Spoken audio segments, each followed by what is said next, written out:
Number one Cochran Sports Showdown is brought to you by Number One Cochran, Go One Better, and by Highmark Blue Cross Blue Shield. Have a greater hand in your health. All right, back talking baseball. The Penguins go 5-0 in Philadelphia. The Pirates go 0-4 this weekend in Philadelphia. Many problems are emerging here, and this is something that I think we all knew could happen. Chris, I want to talk about Gregory Polanco. Good start. Everybody seemed to anoint him as a guy who's going to have 100 RBIs. All of a sudden, he can't hit. He's under 200, plus he's a defensive liability. What do they do?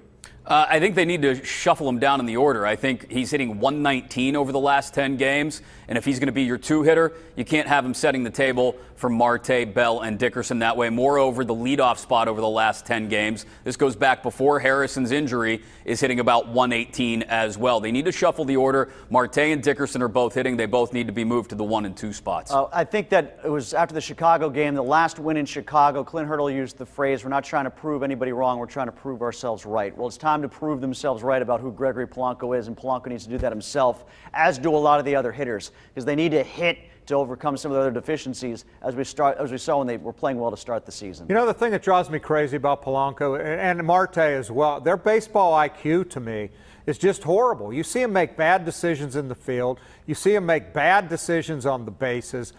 In the box, too. These are major leaguers that you think would know how to play the game. And I'm not questioning their effort by any stretch. I just question their baseball IQ. Well, and it strikes me as being very inept. It extends to the entire team. If you watch Saturday's game, it was just the eighth inning was atrocious.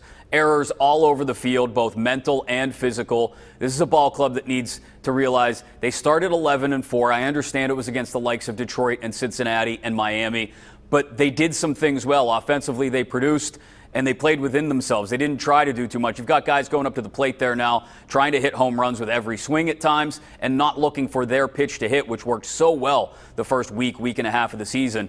And the mental errors, as you pointed out, Ron, in the field are just they're mind-boggling. If a guy throws a shortstop Mercer throws it away or something, I can live with that. But wrong bases, not hitting cutoff men, running the bases horribly.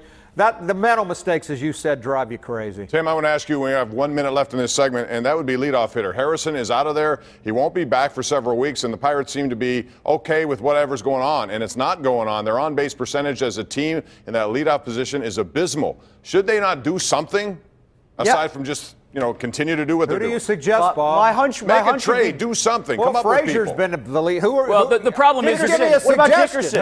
Dickerson? Do you want to leave Dickerson alone because he's playing well, or because he's getting on base and hitting the ball a lot? Do you want him up front? Because that would make sense. He's an experienced major league veteran. You move him up in the order if it's going to help your team produce, and you're going to pay a premium on any kind of deal you try to make. The issue isn't the offense performing poorly the last 10 games. It's the fact that they showed you they can produce at the beginning of the season, and they're not doing it now.